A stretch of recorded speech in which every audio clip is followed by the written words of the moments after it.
Nem sempre quem tem razão é ouvido. E nem sempre quem tem dinheiro está certo. Essa história poderia ser só mais uma entre tantas invisíveis. Mas virou um grito. Um alerta. Lúcia só queria pagar as contas, dar uma vida melhor para as filhas, mas acabou sendo acusada de roubo, sem provas, apenas por existir no lugar errado, com a cor errada. Na casa onde tudo parecia perfeito, o preconceito morava entre os talheres de prata e os sorrisos de fachada. E quando a verdade veio à tona, tarde demais, a vida dela já estava em ruínas. Ou, era o que todos pensavam. Porque o que ninguém esperava era que ela usaria essa dor para virar o jogo. E o verdadeiro responsável por esse roubo deixou todos em choque ao ser revelado. Na Vila Nova Conceição, bairro nobre de São Paulo, onde os muros altos parecem proteger mais os preconceitos do que as pessoas, uma história começou a se desenrolar entre tapetes caros e silêncios incômodos.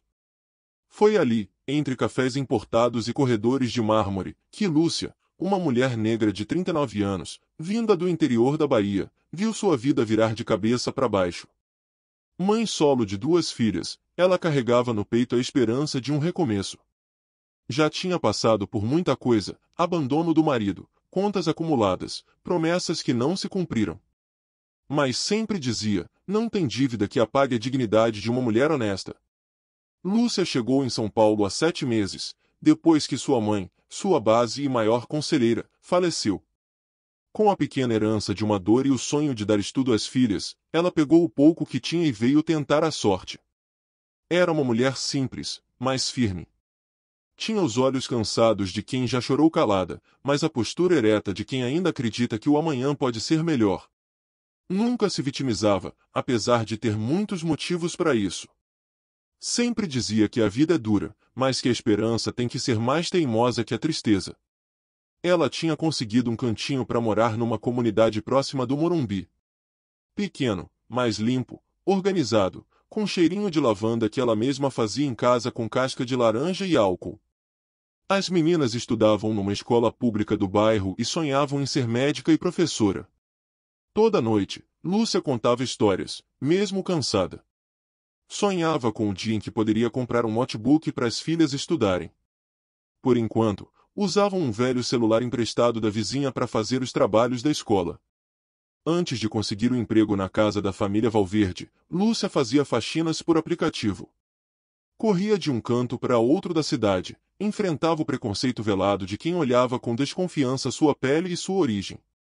Às vezes, era ignorada no portão. Outras, pagavam menos do que haviam prometido. Ainda assim, ela nunca deixou de ser gentil. Nunca deixou de agradecer.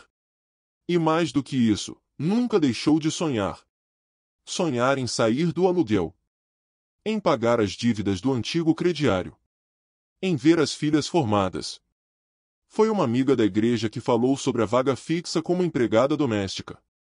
Eles pagam bem, Lu, disse animada. Casa de família rica, parece que são discretos, educados. É perto da sua casa. Lúcia não pensou 2 vezes. Preparou o melhor vestido que tinha, arrumou o cabelo e foi com o coração acelerado. Chegando lá, ficou encantada com a mansão. Era outro mundo. Mas mesmo diante daquele luxo todo, ela manteve a compostura. Sabia que o respeito começa pela postura que a gente assume. Na entrevista com a dona Mariana, a patroa, Lúcia falou com sinceridade. Contou sobre as filhas, sobre a perda da mãe, e sobre o quanto aquele emprego significava para ela. Confessou que tinha inúmeras dívidas e que seu sonho era quitá-las, para poder investir mais na qualidade de vida das filhas. Mariana a observou com um sorriso discreto e disse que gostava de mulheres sinceras. Contratou Lúcia ali mesmo, sem fazer mais perguntas. Disse que começaria na segunda. Lúcia saiu de lá com um sorriso no rosto e lágrimas nos olhos.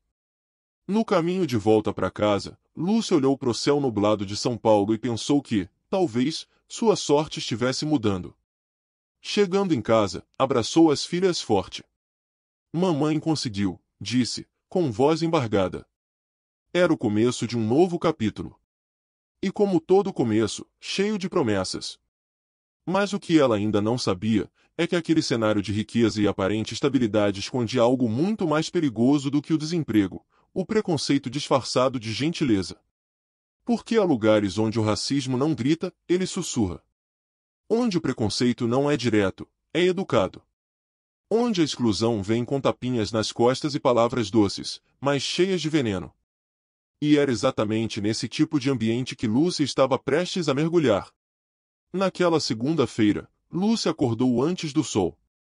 Preparou o café com pão amanhecido e manteiga e deixou as filhas prontas para a escola.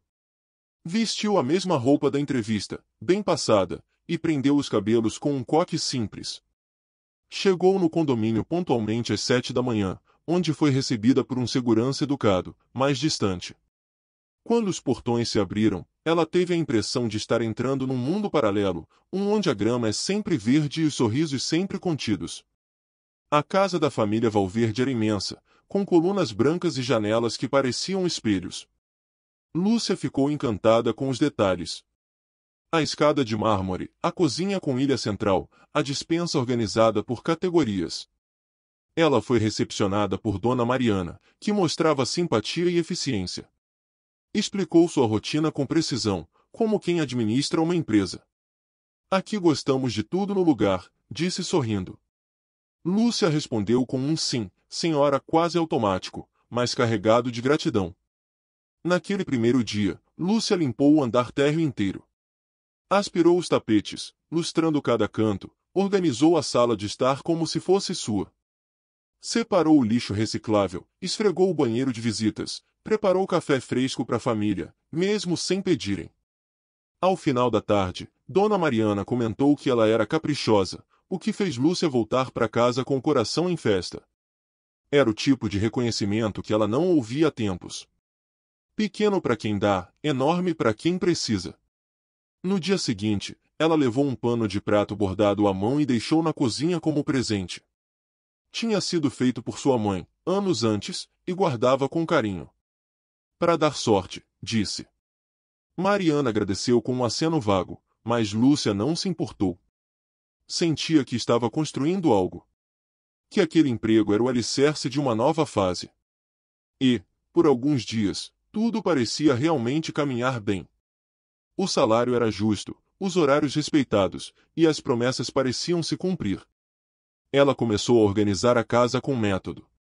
Criou uma rotina de limpeza por cômodo, separou produtos de acordo com cada tipo de piso, etiquetou armários e despensas. Fez tudo com zelo, como quem planta sementes e espera ver flores. Mandou imprimir currículos das filhas com o novo endereço e até pesquisou bolsas de estudo em colégios particulares. A esperança era tanta que Lúcia até voltou a sorrir durante os cultos de domingo. Mas a empolgação vinha acompanhada de um certo desconforto. Os patrões não conversavam muito com ela, apenas o necessário. A filha mais nova, Letícia, de 12 anos, quase nunca respondia o bom dia. O mais velho, Henrique, de 17, só a olhava de cima, como se ela não fizesse parte daquele ambiente. Ainda assim, Lúcia se mantinha firme. Preferia acreditar que era só o jeito da família, que talvez, com o tempo, a relação ficasse mais calorosa. Ela era dessas pessoas que sempre dão o benefício da dúvida. O que mais a impressionava, porém, era o silêncio. Um silêncio frio. Sem afeto. Naquela casa tão cheia de coisas, parecia faltar exatamente o que sobrava na sua, calor humano. Às vezes, Lúcia ouvia discussões abafadas entre os pais, cada um no seu canto, e os filhos mergulhados nos celulares. Aquilo doía mais do que a limpeza pesada. Porque revelava um vazio difícil de explicar. Mas ainda assim, ela seguia. Porque no fim das contas, ela precisava daquele trabalho. E como toda mulher guerreira, Lúcia sabia engolir a seco o que a machucava. Preferia focar nos boletos pagos, na geladeira cheia, nas mochilas novas das meninas. Quando saía da casa, às 5 da tarde, olhava para trás e pensava, hoje foi mais um passo. O emprego podia não ser perfeito, mas era digno. E era dela. Mal sabia que, naquela mesma casa onde limpava com tanto carinho, a sujeira que mais machuca não estava no chão, mas nas entrelinhas de cada olhar desconfiado. Com o passar dos dias, Lúcia foi percebendo que o que parecia frieza era, na verdade, algo mais profundo. Não era só o silêncio que incomodava, mas o jeito como os olhos evitavam encontrar os dela. Quando cumprimentava Henrique, ele sequer tirava os fones do ouvido. Letícia às vezes bufava quando Lúcia passava aspirador no corredor. Já Dona Mariana, embora mantivesse um sorriso educado, deixava escapar comentários sutilmente venenosos, que pareciam elogios, mas vinham carregados de preconceito. Você é tão articulada, fala tão bem, até parece que estudou em escola boa, disse a patroa um dia, enquanto Lúcia lavava as janelas da sala. Em outra ocasião, elogiou a resiliência das mulheres negras, como se aquilo fosse um fardo genético. Nada era dito com raiva, mas tudo era dito com um tom de ironia. Era como se, para aquela família, Lúcia não pertencesse àquele espaço, e mesmo assim, fosse uma exceção digna. Aquilo feria mais do que gritos. Aos poucos, ela se deu conta de que não era tratada como gente. Era como se fosse parte da mobília, útil, invisível, ignorada. Quando a família comia na sala de jantar, Lúcia comia na área de serviço. Não por regra imposta, mas pelo ambiente criado. Era como se, naturalmente, ela soubesse o seu lugar. E isso era o que mais doía, perceber que aquela exclusão não era falada, mas sentida. Não precisava de palavras. Bastava um olhar atravessado, uma porta que se fechava, uma conversa que parava quando ela entrava no cômodo. A casa era impecável, com cada objeto em seu lugar. Mas nas relações humanas, tudo parecia desalinhado. Mariana e Gustavo, o marido ausente, quase não conversavam. Ele chegava tarde, jantava calado, e mal notava a presença dos filhos. Às vezes, Lúcia pensava em sua própria casa, modesta, apertada, mas cheia de barulho e carinho. Lembrou-se de quando suas filhas dormiam em seu colo, cansadas depois da escola. Ali, naquele casarão de luxo, o único som que preenchia o ar era o de aparelhos eletrônicos. Apesar de todas as sutilezas hostis, Lúcia se mantinha firme. Precisava do dinheiro. Estava conseguindo pagar as dívidas, aos poucos. Quitou o cartão de crédito e renegociou o carnê da loja de móveis. Mandou fazer exames de vista para a filha mais nova. E mesmo nos dias em que se sentia invisível, repetia para si mesma, é só uma fase. Quem vive com dívidas sabe o que é engolir sapos e sorrir por necessidade. A esperança ainda era seu combustível, e a justiça, mesmo que distante, era sua fé silenciosa. Teve um dia em que Letícia deixou a mochila no chão e Lúcia, ao se abaixar para pegar, ouviu, cuidado, isso é de marca. Foi como um tapa. Não pelo conteúdo, mas pelo tom. Era como se estivesse dizendo, isso não é para você tocar. Lúcia sorriu sem graça, deixou a mochila no lugar e seguiu limpando o chão. Não era a primeira vez que escutava algo assim. Já haviam lhe dito coisas piores em empregos anteriores. Mas quando a gente tem que pagar boleto, engole. Mesmo quando dói. Mesmo quando sangra por dentro. Ela começou a evitar contato. Só falava o necessário. Cumpria cada tarefa com eficiência, mas sem esperar nada em troca. Não queria parecer vítima, mas também já não aguentava mais fingir que não estava sendo ferida todos os dias. E o mais triste é que o preconceito ali não era algo novo. Era estrutural. Era como uma parede bonita por fora, mas cheia de rachaduras por dentro. Ela sabia. Ela sentia. Só não sabia que aquela rachadura ia se romper tão cedo, e com força suficiente para quase afundar sua vida inteira. Porque o que vinha pela frente não era apenas uma crise doméstica. Era o tipo de dor que escancara o quanto o racismo, o preconceito e a desigualdade ainda são normalizados quando vestem terno e falam baixo. Foi numa manhã de sexta-feira que tudo mudou.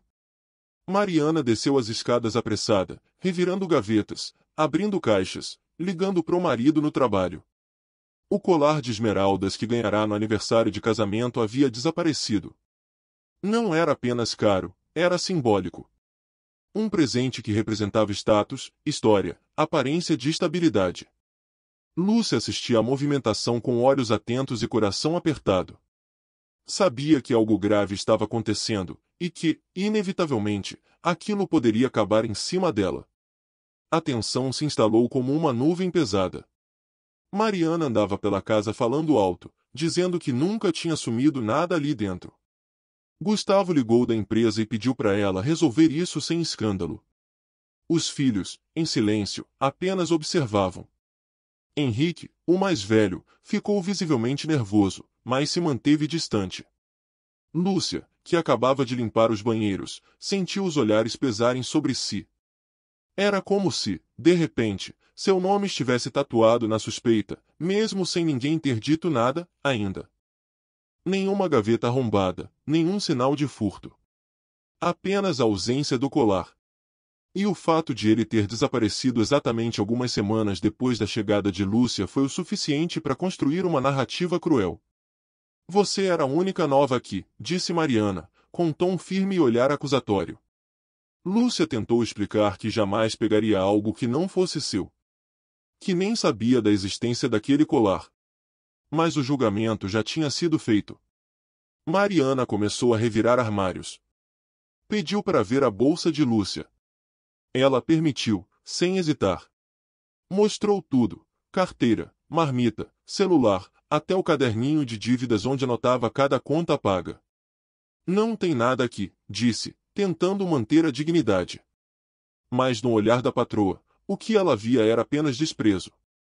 Como se, mesmo sem provas, o simples fato de ser pobre, negra e endividada fosse o suficiente para ser culpada. A dor de ser julgada por um estereótipo pesava mais que qualquer acusação formal. A casa virou um campo de tensão. Lúcia passou a andar de cabeça baixa. O clima, que antes era apenas frio, se tornou hostil. Letícia passou a evitá-la ainda mais. Henrique, por sua vez, nem a olhava nos olhos. Ninguém falava diretamente, mas todos agiam como se o colar tivesse sumido por mágica, ou por mãos erradas. Lúcia chegou a questionar se não era melhor pedir demissão. Mas com as dívidas que carregava nas costas, isso seria um suicídio financeiro. Então, ela ficou. Por que precisava? Por que não tinha escolha? À noite, chorou escondida no banho. Sentia que algo havia mudado de forma irreversível. Era como se, de um dia para o outro, tivesse deixado de ser funcionária e virado um incômodo. Uma ameaça. Não havia mais bom dia. Não havia mais nada além de olhares atravessados e desconfiança. E tudo isso, por algo que ela não fez. Mas que, por coincidência, ou conveniência, apareceu justo no momento em que ela começava a se reerguer. Como se a vida dissesse: ei, volta para o seu lugar. No domingo seguinte, durante o culto, Lúcia não conseguia se concentrar. O pastor falava sobre justiça divina, e aquilo tocava fundo. Ela fechava os olhos e pedia força. Não para se vingar, mas para suportar. Porque não havia dor maior do que a injustiça. E naquele momento, ela se sentia como uma condenada sem julgamento, apenas pelo crime de estar no lugar errado, na cor errada, com a história errada. E ainda assim, acreditava que a verdade, uma hora ou outra, encontraria o caminho da luz. O que ela não sabia era que aquela acusação infundada seria só o começo. Que os próximos dias trariam humilhações ainda mais profundas. E que sua dignidade, tão cuidadosamente preservada ao longo dos anos, seria colocada em xeque por quem nunca enxergou nela uma mulher, apenas uma funcionária. E, na mente de gente preconceituosa, funcionária pobre e preta, é quase sinônimo de suspeita. Na segunda-feira, tudo veio à tona. Dona Mariana chamou Lúcia na cozinha, com a postura rígida de quem já decidiu a sentença antes mesmo de ouvir a defesa. Lúcia, eu gosto muito de você, mas esse colar não pode ter sumido do nada. A voz era calma, mas o conteúdo cortava como faca. Lúcia engoliu em seco. A senhora tá me acusando de roubo? Perguntou, com os olhos marejados. E então veio a resposta que ela nunca vai esquecer: não estou acusando, só estou dizendo que é muita coincidência. Lúcia tentou se defender. Disse que não tocava nos pertences pessoais dos patrões, que sempre foi honesta, que estava ali porque precisava daquele trabalho. Mas tudo que Mariana via era uma mulher negra com dívidas, sozinha, vulnerável. A própria patroa relembrou a entrevista. Você mesma disse que tinha contas atrasadas, que precisava muito desse emprego. Agora me diz, Lúcia, por que eu não deveria desconfiar? A dor não foi só pela desconfiança, mas pela frieza com que a situação foi conduzida. Ela sentiu um calor subir pelo corpo, não de raiva, mas de humilhação. Não havia uma única prova contra ela. Nenhuma câmera, nenhuma testemunha, nada. Apenas suposições e uma narrativa montada com base em estereótipos. Porque, para muita gente, basta ser pobre e ter conta vencida no nome para ser considerada criminosa. E o pior, não há argumento que desconstrua isso quando o preconceito já construiu tudo na cabeça de quem te julga. Lúcia, ali, não era mais uma mulher. Era uma suspeita. Gustavo, o patrão, chegou em casa mais cedo naquele dia. Mariana relembrou o que aconteceu com o colar, olhando para Lúcia como quem aguarda a confissão. Gustavo fez um gesto com a cabeça e perguntou, já chamaram a polícia? Lúcia congelou. Era como se, de repente, o mundo girasse ao contrário. Não, não, por favor. Eu não fiz nada. Implorou, com a voz trêmula.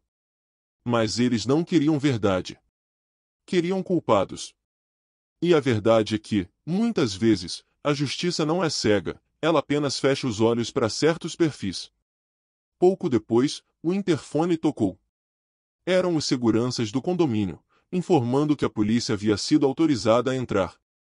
Lúcia sentou no chão da cozinha e chorou em silêncio. Não pelo medo da prisão, mas pelo medo de nunca mais conseguir limpar aquela mancha do seu nome. Porque uma acusação, mesmo sem provas, vindo de pessoas influentes tem um poder destruidor. Letícia e Henrique estavam no andar de cima, mas sabiam de tudo. Nenhum deles desceu. Nenhum fez nada. Lúcia lembrou de suas filhas e pensou, será que elas vão acreditar que a mãe delas é uma ladra? A dor era insuportável. Era como se algo dentro dela estivesse sendo quebrado em pedaços. Não pelo colar perdido, mas pela confiança destruída.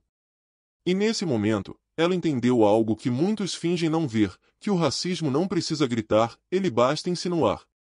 Ela ainda tentou ligar para uma amiga, mas não teve tempo. Os policiais chegaram com rostos fechados, prontos para cumprir o protocolo. Pediram para ela abrir a bolsa. Reviraram sua marmita, suas roupas dobradas com carinho, até sua Bíblia. Não encontraram nada. Nem sombra do colar. E mesmo assim, Mariana cruzou os braços e murmurou, claro que ela já deve ter passado para frente, eu devia ter chamado a polícia naquele mesmo dia. Não adianta nem revistar sua casa, o colar já deve ter sido vendido. A presunção de culpa já estava tão enraizada que a ausência de prova virou mais um motivo para desconfiar. Naquele dia, Lúcia não perdeu só o emprego. Perdeu a confiança no sistema, na bondade das pessoas, no respeito ao próximo. Ela saiu pela porta da frente com a cabeça erguida, mas por dentro estava em pedaços. O preconceito havia vencido a razão. A injustiça havia vencido a verdade. E enquanto caminhava rumo ao ponto de ônibus, o que ecoava em sua mente era, quem vai acreditar em mim agora? Mal sabia ela que essa história ainda estava longe de terminar. Lúcia nunca imaginou que sua maior dor não viria da pobreza, mas da exposição. Quando os policiais pediram para acompanhá-los até a portaria do condomínio, ela sentiu o chão sumir.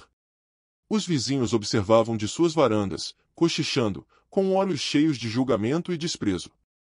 Alguns a conheciam de vista, outros nem sabiam seu nome. Mas bastava uma imagem, uma mulher negra, farda de empregada, escoltada pela polícia. E então, como num passe de mágica, todos viraram juízes. Do lado de fora, perto da guarita, Lúcia foi revistada. A sacola que levava com marmita e pano de prato foi aberta diante de todos. O guarda, visivelmente desconfortável, dizia estar apenas cumprindo ordens. Mas nada doía mais do que os olhares. Teve uma senhora que balançou a cabeça com pena, como se dissesse mais uma dessas. Outro homem gravava com o celular, achando que estava denunciando um crime. E ninguém, absolutamente ninguém, pensou em defender aquela mulher que estava sendo humilhada. Enquanto os policiais vasculhavam sua bolsa pela segunda vez, ela fechou os olhos e lembrou da mãe. Lembrou de quando ainda era criança e chorava por ser chamada de ladrinha na escola por ter o lápis mais bonito. Sua mãe dizia: filha, levanta a cabeça, nossa cor é linda, nossa história é forte, e ninguém tem o direito de diminuir você.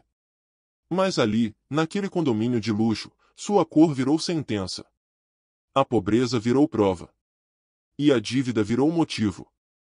Tudo junto, num pacote que já vinha rotulado, culpada. Mariana, a patroa, apareceu à distância. Assistia tudo com os braços cruzados e uma expressão que misturava desprezo e desconforto. Não se aproximou. Não disse nada. Apenas deixou que o sistema a engolisse, como se aquilo fosse justo. Gustavo, o marido, nem sequer saiu da sala de reuniões no celular. A filha, Letícia, chegou a espiar pela cortina do andar de cima. Mas ninguém interveio. Ninguém teve a coragem de dizer: vamos esperar as provas. Porque, na prática, Lúcia já estava condenada, pela aparência. E não era só pelo colar. Era por tudo que ela representava. Era pelo medo disfarçado de superioridade, pelo racismo silencioso que habita até as famílias mais educadas. Era pela ideia de que uma mulher preta num espaço branco é sempre uma ameaça. Mesmo que esteja ali trabalhando. Mesmo que esteja ali só buscando sustento. Mesmo que nunca tenha feito nada de errado. Ao ser liberada, depois da revista não encontrar nada, Lúcia ouviu do policial: infelizmente, tem que entender, a gente precisa averiguar. Como se aquilo fosse normal. Como se toda essa humilhação pudesse ser lavada com um desculpa, senhora. Mas palavras não apagam traumas. Nem tiram a dor de ter sua dignidade arrancada na frente de estranhos. Naquele momento, Lúcia não sentia só vergonha. Sentia raiva. Sentia o peso de carregar séculos de injustiça em um único corpo, sozinho e desprotegido. Quando saiu pela portaria, o sol batia forte no rosto, mas o que ela sentia era frio. Um frio por dentro. Um vazio que nem as lágrimas conseguiam preencher. Na calçada, olhou para trás e viu a mesma casa que, semanas antes, representava esperança, agora sendo o cenário de seu maior pesadelo. E ali, na frente daquele prédio branco de muros altos e câmeras por todo o lado, ela entendeu o que é ser julgada sem chance. Sem voz. Sem defesa. E ainda assim, tentou manter o que lhe restava, sua postura. Na delegacia do bairro, o cheiro de café velho e papel mofado se misturava ao peso da desconfiança. Lúcia sentou na cadeira dura da recepção, sem entender como tinha parado ali. Um lugar onde ela nunca imaginou estar, a não ser como testemunha ou vítima. Mas agora, era vista como suspeita. E o que mais doía não era estar ali, era saber que sua palavra valia menos do que o silêncio dos patrões ricos. O escrivão pediu seu nome com frieza, anotou sem levantar os olhos, como se estivesse lidando com mais um caso comum. Tem passagem? Ele perguntou, automático. Lúcia negou, quase ofendida, mas ele apenas balançou a cabeça e continuou preenchendo os campos. Era assim que ela estava sendo tratada, uma ficha a mais, mais uma negra pobre acusada de roubo. Não importava se tinha alma limpa, valores firmes ou filhos para sustentar. Naquele lugar, sua história era invisível. Ela tentou contar sua versão. Disse que nunca teve acesso ao quarto da patroa, que sempre respeitou os limites da casa. Explicou que carregava dívidas sim, mas isso nunca justificaria um roubo. Se cada pessoa endividada fosse ladra, esse país já tinha desmoronado, disse, com firmeza. Mas ninguém anotou isso. Nenhum policial se interessou. Eles já tinham escutado o que queriam, os patrões. E isso bastava. Mesmo sem provas, o boletim foi registrado. Lúcia assinou, tremendo, como quem assina uma sentença de dor. Perguntou se poderia fazer um boletim contra os patrões por calúnia, e a resposta foi um riso debochado: melhor deixar pra lá, dona, essas coisas são complicadas. O sistema, que deveria protegê-la, preferia se calar. E o silêncio da justiça não é neutro. Ele pesa mais que gritos. Ele machuca como faca invisível. Ele diz: você não importa. De volta ao ônibus, Lúcia sentia o corpo pesado. O banco parecia mais duro do que nunca. As ruas passavam diante dos seus olhos como se não fizessem parte do mundo dela. Pensou nas filhas. Como explicaria aquilo? Como contaria que a mãe, honesta e batalhadora, agora carregava um boletim de ocorrência injusto? No celular antigo, recebeu mensagens de apoio da vizinha, mas também viu olhares estranhos ao entrar na comunidade. A fofoca já tinha se espalhado. E com ela, a dúvida. Nos dias seguintes, tentou retomar a rotina. Limpou a própria casa como se quisesse varrer o que sentia por dentro. Procurou novas vagas, mas ao mencionar que trabalhou para os Valverde, ouvia apenas silêncios desconfortáveis. O nome da família era conhecido, respeitado. E Lúcia, apesar de inocente, estava marcada. Como se uma simples suspeita já fosse suficiente para fechar portas.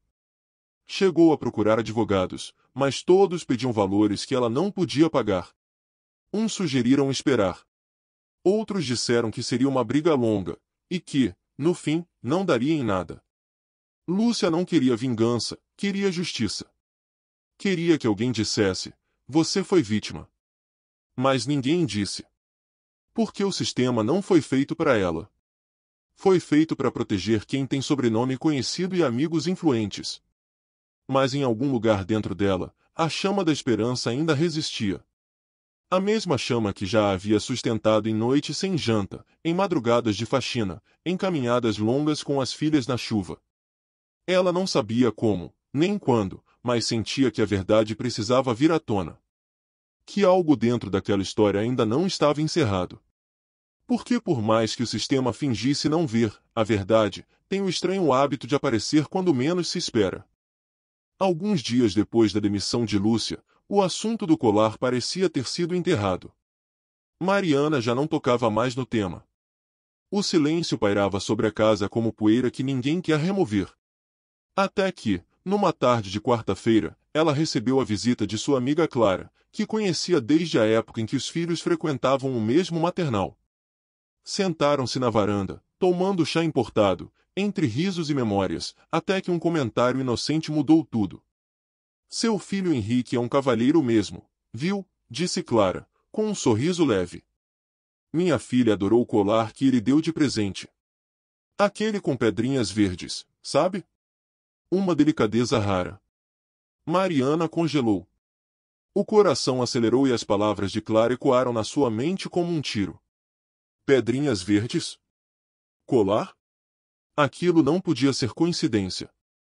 Ele deu um colar para sua filha. Perguntou, tentando disfarçar a tensão. Clara confirmou, sem perceber a avalanche que tinha acabado de iniciar. Assim que a visita terminou, Mariana subiu as escadas como quem carrega o próprio erro nas costas. Foi direto ao quarto de Henrique. Revirou a escrivaninha, as gavetas, os estojos de escola. Até que encontrou, no fundo do armário, a caixinha azul marinho com a etiqueta da joalheria. Vazia. E ali, sem precisar de mais nada, ela entendeu. O colar que ela acusou Lúcia de ter roubado estava, na verdade, nas mãos da filha de sua amiga, dado por seu próprio filho, como presente. Quando Henrique chegou da escola, ela o confrontou. A princípio, ele tentou desconversar. Mas bastou Mariana mencionar o nome da menina e o colar para que ele abaixasse os olhos. Desculpa, mãe, eu só queria impressionar ela. Achei que você nem ia sentir falta. Mariana não sabia o que doía mais, o roubo do colar ou o silêncio do filho diante de tudo o que aconteceu. Você viu o que a gente fez com a Lúcia? Viu ela ser humilhada, e não disse nada. O garoto se calou. Mariana, em choque, precisou sair do quarto para respirar. Nunca havia se sentido tão pequena. A lembrança de Lúcia, chorando, implorando por justiça, agora ecoava em sua mente como uma ferida aberta. O peso da culpa era insuportável. Porque não era só sobre um erro. Era sobre ter destruído a vida de alguém com base em suposição. No dia seguinte, Mariana tentou contato com Lúcia. Ligou, mandou mensagem. Pediu para conversar. Lúcia atendeu com frieza. Queria entender o motivo do contato. Mariana explicou tudo, chorou, pediu desculpas, disse que seu filho estava arrependido. Tentou justificar como coisa de adolescente. Tentou amenizar. E ainda teve a ousadia de convidá-la a voltar a trabalhar na casa. Como se um pedido de desculpas pudesse colar de volta a dignidade rasgada dias antes. Mas Lúcia não aceitou. Disse com calma e firmeza: a senhora me tratou como culpada antes de me ouvir. Me viu como menos. Agora é tarde. Mariana ficou em silêncio. Sabia que, dessa vez, quem carregaria o peso da vergonha seria ela. Não havia nada que pudesse apagar o que foi feito. Só restava assistir a verdade escorrer por entre os dedos, como o colar que ela perdeu, e que, ironicamente, acabou lhe mostrando muito mais do que valia em reais. A história, no entanto, não parou por aí. A filha de Lúcia, indignada com a injustiça, gravou um vídeo nas redes sociais, desabafando. Contou tudo, da acusação sem provas até a descoberta do verdadeiro culpado. O vídeo gravado pela filha viralizou com uma força avassaladora, mais de 2 milhões de visualizações em apenas 3 dias. Nos comentários, gente do Brasil inteiro se revoltava com a injustiça. E foi aí que as portas começaram a se abrir. Lúcia, antes invisível, passou a receber convites de famílias que viam nela não uma acusada, mas uma mulher íntegra, forte e determinada. Fechou contrato com 3 novas casas, uma em Moema, outra em Perdizes, e a terceira nos Jardins. Alternava os dias da semana, ganhando mais do que jamais tinha sonhado. Além das oportunidades de trabalho, vieram as surpresas emocionantes. Influencers com milhões de seguidores se mobilizaram, compartilhando sua história e promovendo campanhas para ajudá-la. Uma blogueira famosa pagou integralmente as dívidas da loja de imóveis. Outra, uma jovem advogada, ofereceu consultoria gratuita para limpar seu nome na justiça. Lúcia, que antes mal conseguia dormir pensando nos boletos atrasados, agora se via abrindo uma conta nova, organizando suas finanças e até planejando, pela primeira vez, uma pequena reserva de emergência. A paz que ela tanto buscava começou a tomar forma, não como um milagre, mas como resposta à sua verdade. Mais do que oportunidades, ela ganhou algo ainda mais precioso: respeito. Passou a ser chamada pelo nome, não mais como a empregada. Nas novas casas, era recebida com café pronto, escutada, valorizada. Suas filhas voltaram a sorrir. A mais nova, inspirada, disse que um dia queria ser juíza, para nunca deixar outra mãe passar por isso. Lúcia agora caminhava com firmeza, cabeça erguida, olhos vivos. Não era mais coadjuvante da própria vida. Tinha virado protagonista. E a dor que quase a destruiu, virou combustível para sua nova história. Se essa história tocou você, por favor, deixe seu like. Se inscreva no canal para acompanhar as próximas histórias, isso é muito importante para mim. Obrigado e até o próximo vídeo.